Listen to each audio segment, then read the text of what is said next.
എത്താൻ വേണ്ടി പോകുന്നത്. അതിന്റെ പ്രവൃത്തിയും അതിന്റെ പൂർണ്ണതയിലേക്ക് നീങ്ങിക്കൊണ്ടിരിക്കുകയാണ്. കഴിഞ്ഞ വിവാദ കാലങ്ങളെ കുറിച്ചിട്ടുള്ള അഭിപ്രായം കൂടി. അതൊക്കെ കള്ളപ്രചരണങ്ങളാണ്. ഞാൻ എന്താണ് എന്നുള്ളത് ഈ നാട്ടിലെ ജനങ്ങൾക്കറിയാം.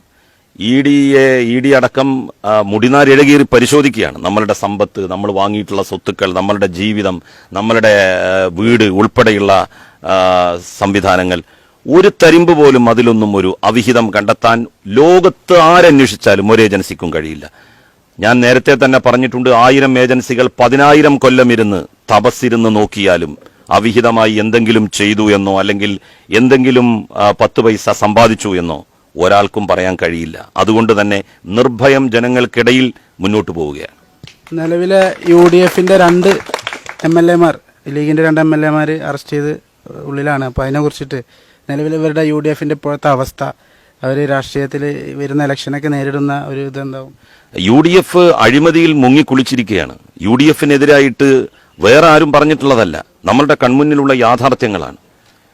ആളുകളെ ഷെയർ ഹോൾഡേഴ്സ് എന്നും പറഞ്ഞുകൊണ്ട് പറ്റിച്ച് ആളുകൾ കൊടുത്ത മഹാഭൂരിപക്ഷവും 100% ലീഗുകാരാണ്. ലീഗുകാർ കൊടുത്ത പരാതിയിലാണ് ഒരു MLA-ക്കെതിരെ കേസ് വന്നത്, വേറൊരു MLA-ക്കെതിരെ കേസ് വന്നത്, മുൻ മന്ത്രിക്കെതിരെ കേസ് വന്നത്.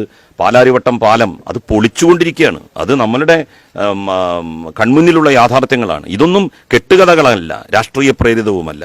അങ്ങനെ രാഷ്ട്രീയ പ്രേരിതമായി ആരെയെങ്കിലും പ്രതികാര നടപടികളിലൂടെ അത് നടപ്പിലാക്കാൻ ഈ സർക്കാർ മുതിരില്ല. KM ഷാജി, ചെന്നിത്തല അവർക്കെതിരെയൊക്കെ ഇപ്പോൾ പുതിയ കേസുകളും കാര്യങ്ങളും അന്വേഷണമൊക്കെ നടന്നുകൊണ്ടിരിക്കുകയാണ്. കൈക്കൂലി വാങ്ങിയ ആളുകൾ ആരായാലും അത് പിടിക്കപ്പെടും, യാതൊരു സംശയവും ആ കാര്യത്തിലില്ല. അതിനോട് ഒരു കോംപ്രമൈസും സർക്കാർ ചെയ്യും. വരുന്ന തദ്ദേശ സ്വയംഭരണ തെരഞ്ഞെടുപ്പിൽ സജീവമായ ഇലക്ഷൻ പ്രചാരണത്തിലാണ് മന്ത്രി KT ജലീൽ. എടപ്പാൾ പഞ്ചായത്തിലെ പെരുമ്പറമ്പിൽ വെച്ച് നടന്ന തെരഞ്ഞെടുപ്പ് കൺവെൻഷനിൽ സംബന്ധിക്കവെയാണ് വിറ്റ്നസ് ന്യൂസിനോട് മന്ത്രി KT ജലീൽ സംസാരിച്ചത്. റിപ്പോർട്ടർ അമീറിനും ഷാനുവിനുമൊപ്പം ക്യാമറമാൻ റാഷി.